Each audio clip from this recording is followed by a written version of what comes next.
오늘 저희들에게 주신 은혜의 말씀은 마태복음 20장 1절부터 16절까지의 말씀입니다.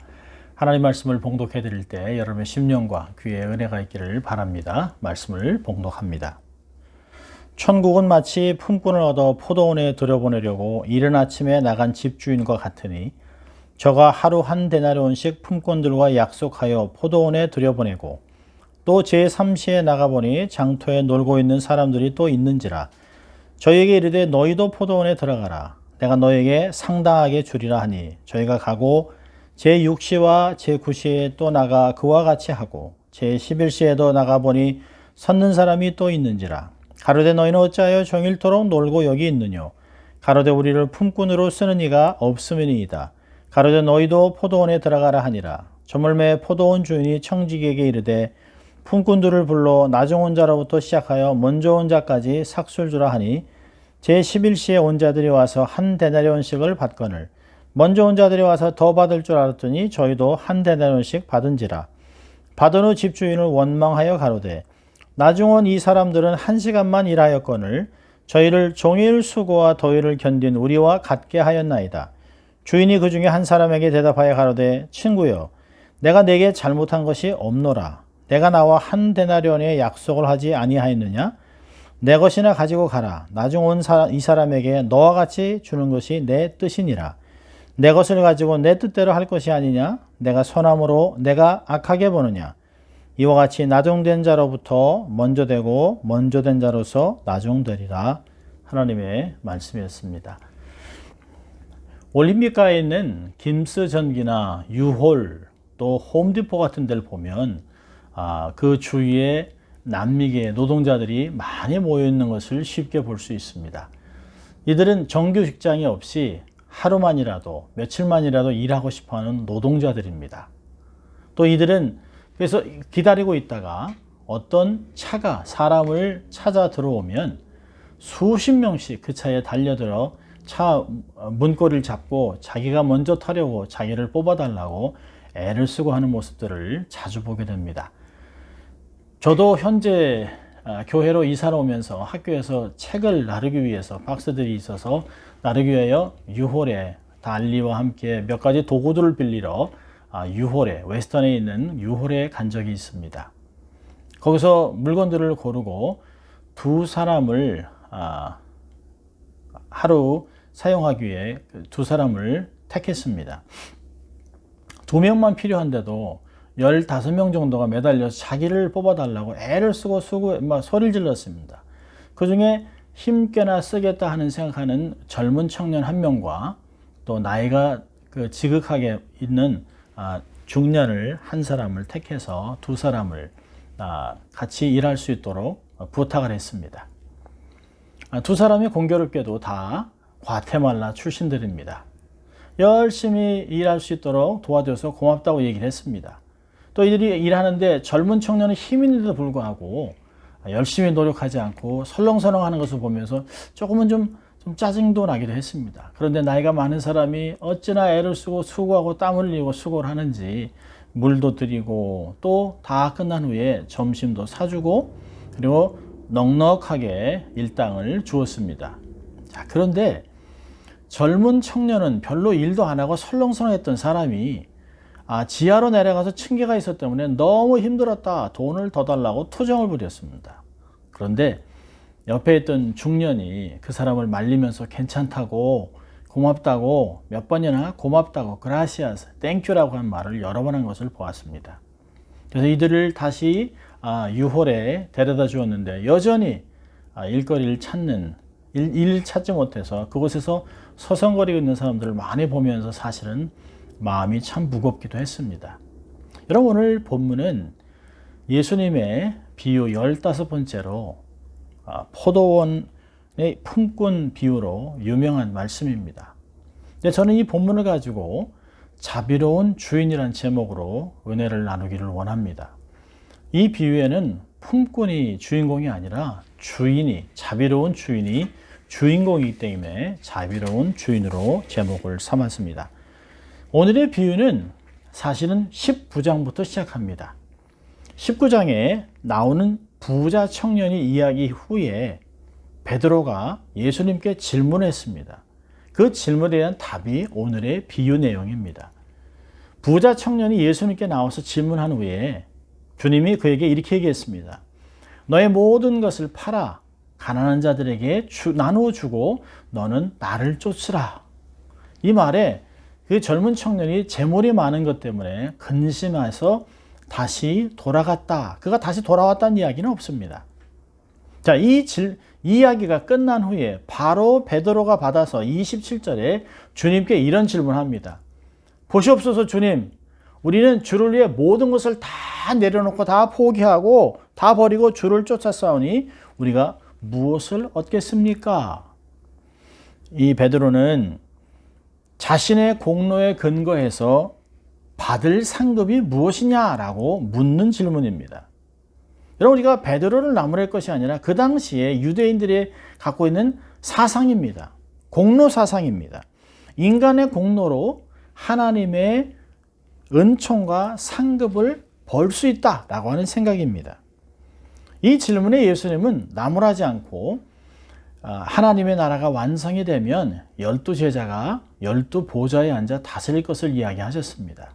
그리고 누구든지 예수님을 위해 희생한 자들은 10배 이상 받을 것이라 약속의 말씀하셨습니다. 그리고 19장 30절 마지막에 주님이 이렇게 말씀하십니다. 먼저 된 자로 나중되고 나중된 자로 먼저 될 자가 많으니라 라고 경고를 하셨습니다. 여러분, 그 마지막 말씀이 오늘 본문 읽어드렸던 16절과 같지 않습니까? 맞습니다. 마태복음 19장 30절과 20장 16절은 동일한 말씀입니다. 비유는 이 말씀 사이에 샌드위치 같이 놓여 있습니다. 오늘 본 비유는 세 가지 장면이 나오는데요. 1절부터 7절까지는 일꾼을 고용하는 모습입니다. 그리고 8절부터 10절까지는 일이 다 마친 후에 임금을 지불하는 내용이고 11절부터 16절까지는 품꾼과 주인의 대화 그리고 결론으로 끝을 맺습니다. 자, 오늘 그 몇 가지 내용을 보면서 첫 번째로 첫 번의 장면엔 사랑과 자비가 많은 주인입니다. 1절부터 7절까지는 오늘 주제와 같이 자비가 많은 주인. 이런 포도원 주인은 일꾼을 고용하기 위해 시장에 귀퉁이로 갑니다. 이것은 정규 직장이 없는 사람들이 매일같이 모여드는 인력 시장입니다. 마치 매일 일하기 위해서 모여드는 홈디포나 유홀이나 김수정기 앞에 있는 남미계 노동자들과 같습니다. 그들에게는 어떤 종류의 일도 상관이 없습니다. 하루만 몇 시간만 일해도 상관이 없습니다. 일할 수만 있다면 좋은 것입니다. 포도원은 이른 아침이라고 얘기합니다. 이른 아침. 그러니까 일이 6시부터 시작해서 6시에 마치는데요. 그러니까 동트기 전 새벽 5시쯤 주인은 나갔을 것입니다. 그것에서 일꾼들을 뽑은 후에 그들에게 계약을 합니다. 고용계약을 합니다. 일하면 하루 일당인 한 데나리온씩 주겠다고 약속을 합니다. 그리고 일꾼들은 포도원으로 갑니다. 자, 포도원 주인은 거기서 멈춘 것이 아니라 3시간 후 아침 9시에 또 나가 사람들을 보고 그냥 일이 없어 서 있는 사람들을 더 많이 또 고용을 합니다. 그리고 세 번째로 낮 12시 땡볕, 포도원에 수확을 하는 때면 9월인데요. 무지하게 덥습니다. 보통 여기 날씨 같으면 120도 정도 되는 곳인데요. 그곳에 주인이 직접 나가 사람들을 보고 일이 없어 서성거리고 서 있는 사람들을 또 뽑습니다. 자, 그리고 멈추지 않습니다.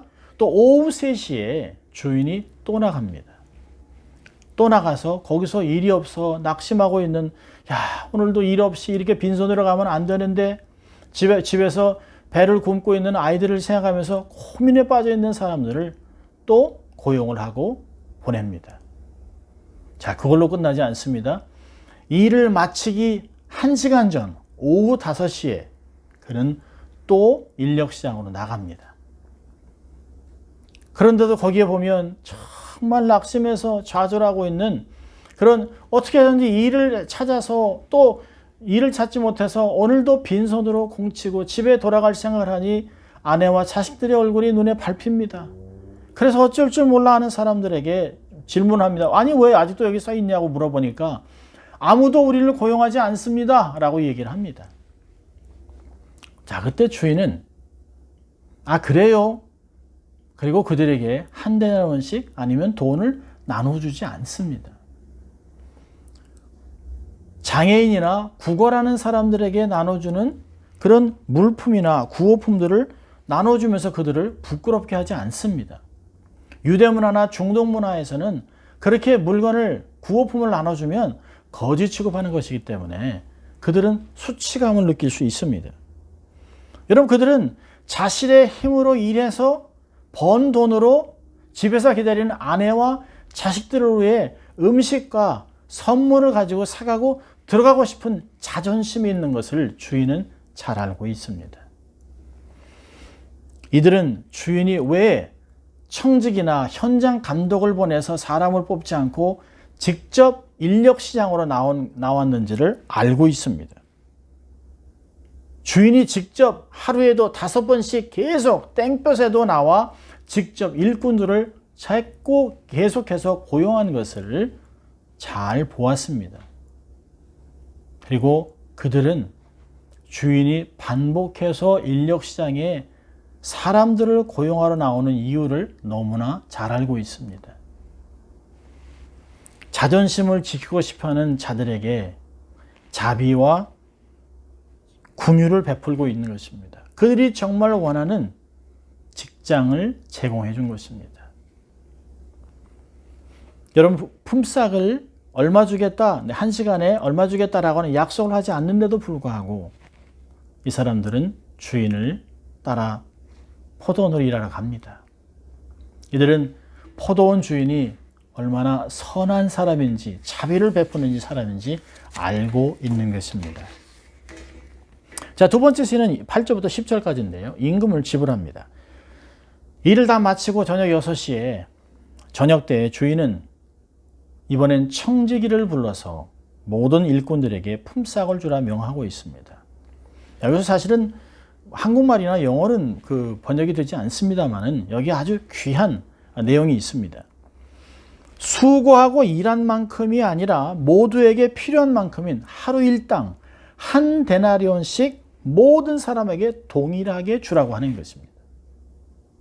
놀랍지 않습니까? 우리가 일한 대로, 수고한 대로 몇 시간이 아닌 우리의 필요를 따라 주시는 하나님 아버지의 마음을 우리에게 보여주는 것입니다. 자, 그런데 이상하게 나중에 온 사람부터 시작해서 일찍 온 사람 순서로 삭을 주라고 명령하고 있습니다. 8절에 보면. 여러분, 늦게 온 사람들의 반응은 볼 수가 없습니다. 그러나 생각할 수 있는 것은 대단히 만족했을 것입니다. 그저 1시간 일해서 그 돈으로 빵 몇 조각이라도 입에 풀칠할 수 있는 정도면 감사하다라고 생각했을 텐데 하루 일당을 받은 일꾼들은 얼마나 감사했을까요? 아마 10번이나 절을 더하면서 감사합니다, 감사합니다라고 이야기하고 생각지도 못한 은혜에 감사했을 것입니다. 맨 나중에 온 사람부터 임금을 받기 때문에 일찍 온 사람들은 이렇게 보면서 모든 것을 다 보았을 것입니다. 5시에 온 사람, 오후 3시에 온 사람, 낮 12시, 아침 9시, 그리고 자기들에게 올 때까지 기다리면서 아마 이들은 처음에 1시간만 일한 사람에게도 한 데나리온을 주는 것을 보면서 자기들은 상당한 대가를 받을 것이라 기대했을 것입니다. 아마 2데나리온, 최소한 1.5배는 받지 않을까라고 서로 뭉성했을지도 모릅니다.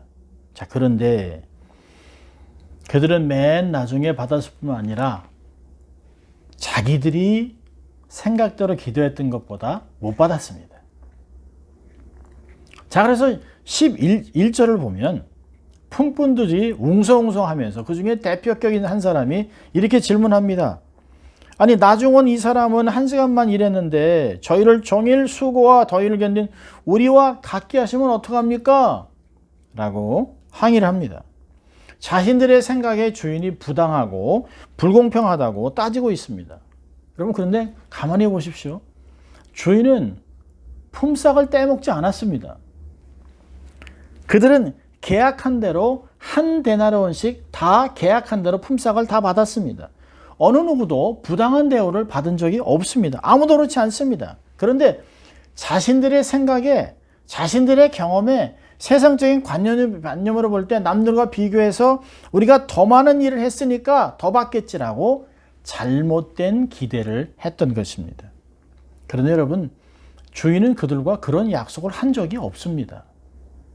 처음부터 그런 약속은 없었습니다.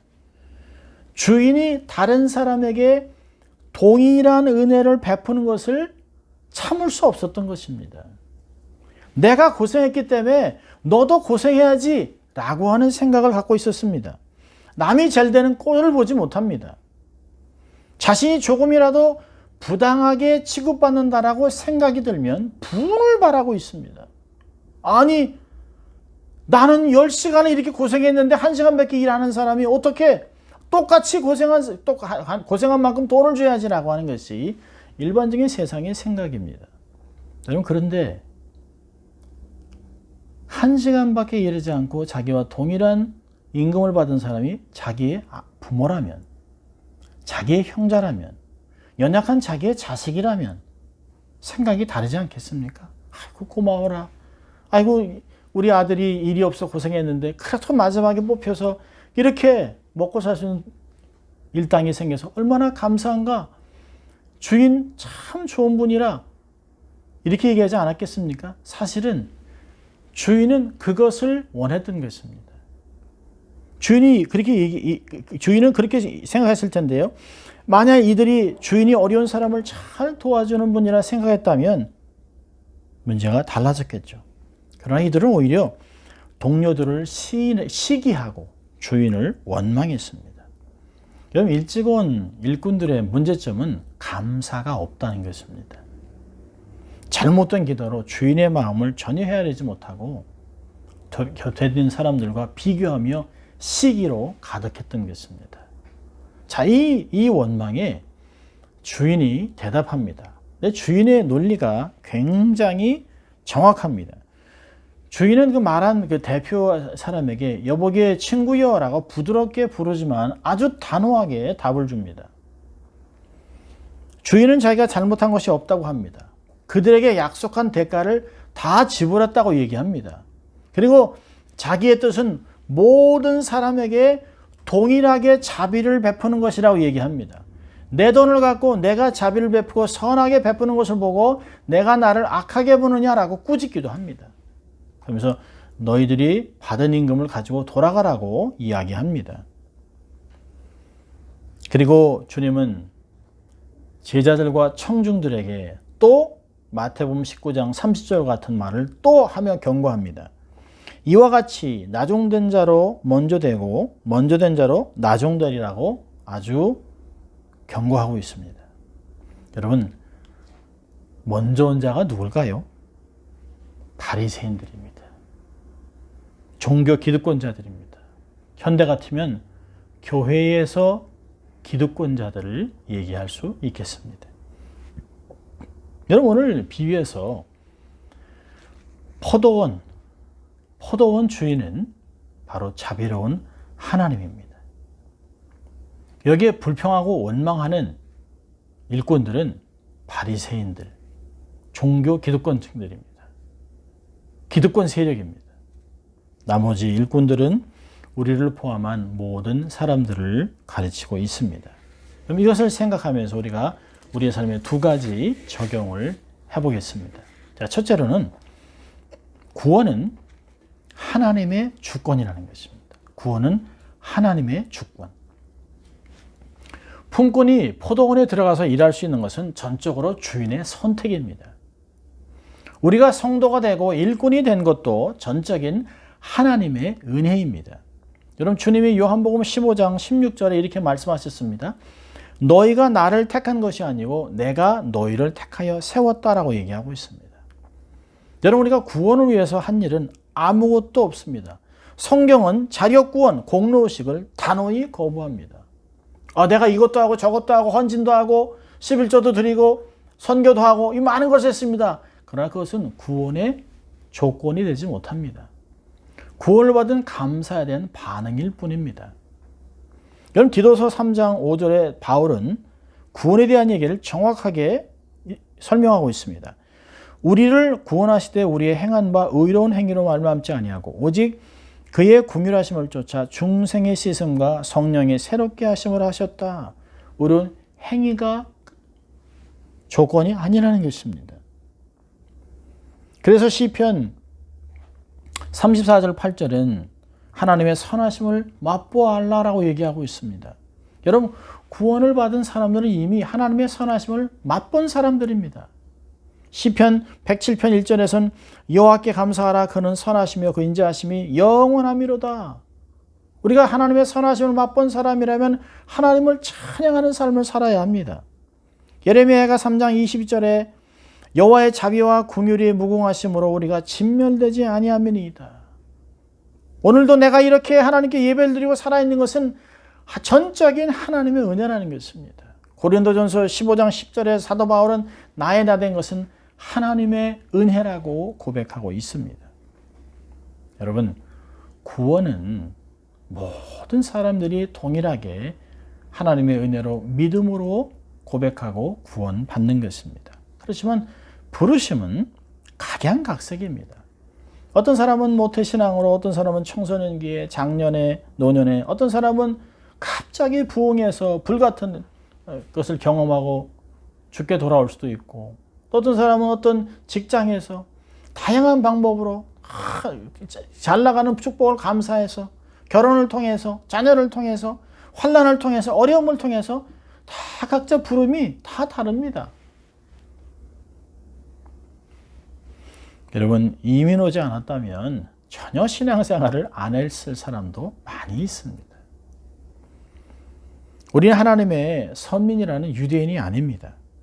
언약받게 했던 약속이 없던 이방인들이었습니다. 내세의 약속과 소망을 모르고 그냥 이 땅을 살아가던 사람들입니다. 그저 이 세상이 그냥 만족하고 살다가 지옥불로 떨어질 그런 인생들이었습니다. 그런데 끝나기 1시간 전 오후 5시에 하나님의 부름을 받아 그리스도인이 되고 일꾼이 된 것입니다. 여러분, 얼마나 감사합니까? 짜증나고 불편하고 힘들고 이럴 때 다른 것 생각하지 말고, 환경이나 조건을 생각하지 말고 나된 구원을, 황홀한 구원을 한번 생각해 보시기를 바랍니다. 불평과 원망이 사라지고 감사와 찬송이 절로 나오는 것을 경험할 것입니다.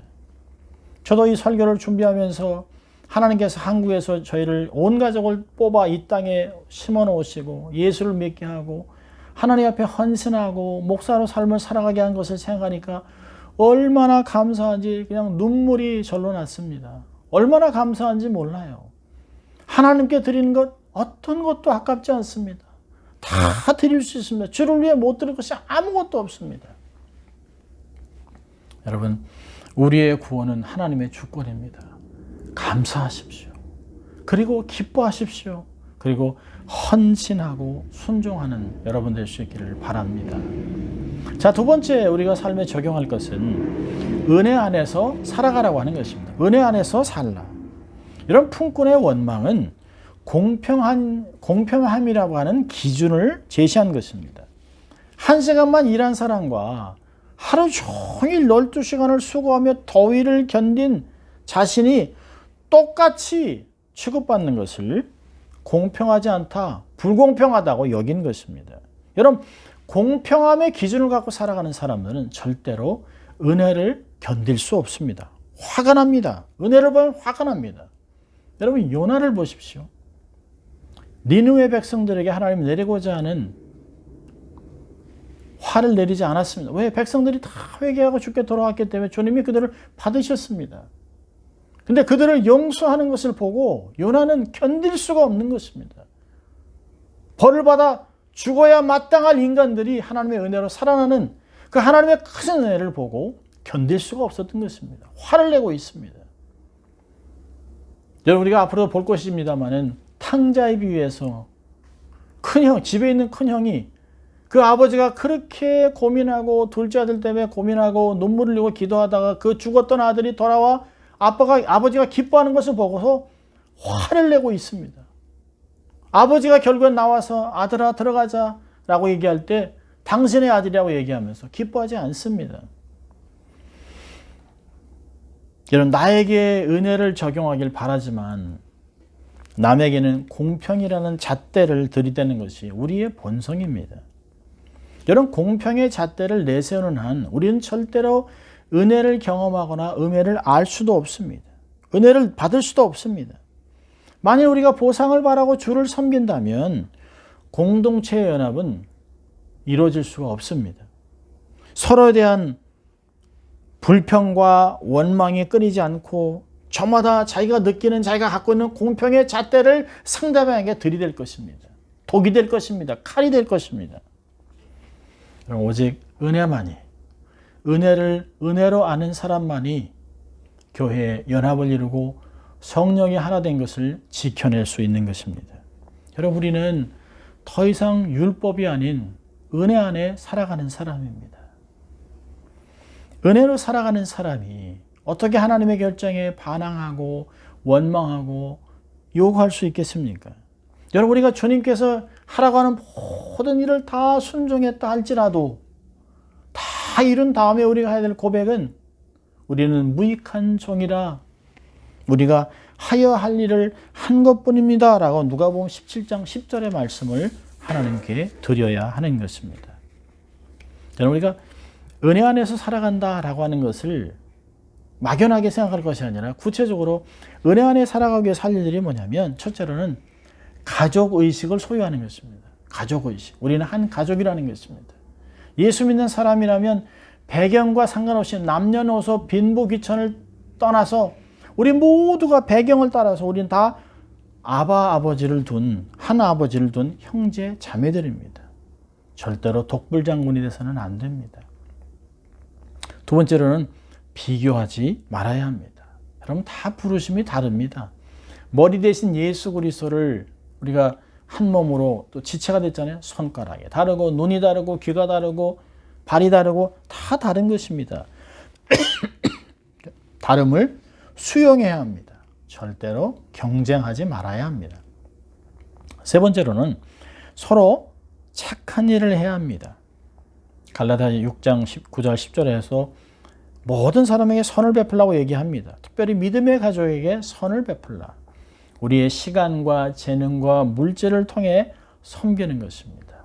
마지막으로 남을 나보다 귀하게 여기는 것입니다. 세워주고 축복하고. 그럼 빌립보서 2장 3절은 바울이 이렇게 권면합니다. 아무 일에든지 다툼이나 허용으로 하지 말고 오직 겸손한 마음으로 각자 자기보다 남을 낮게 여기라. 얼마나 귀한 말씀이 모릅니다. 여러분, 겸손은 얼마나 좋은 건지 모릅니다. 다른 사람 밑에 서서 그를 섬겨주기로 결정하면 연합은 자연스럽게 이루어질 것입니다. 여러분, 이것이 바로 은혜 안에 살아가는 것입니다. 자, 말씀을 마치려고 합니다. 여러분, 주인의 자비와 선한 뜻이 없더라면 장터의 일꾼들은 일 없이 그대로 빈둥거리고 있다가 시간을 세월 보내다가 결국에는 빈손으로 집으로 돌아갔었을 것입니다. 여러분, 이와 같이 하나님의 은혜가 없었다면 우리는 여전히 죄와 사망의 그늘 안에 머물다가 결국에는 영원히 멸망하게 될 것입니다.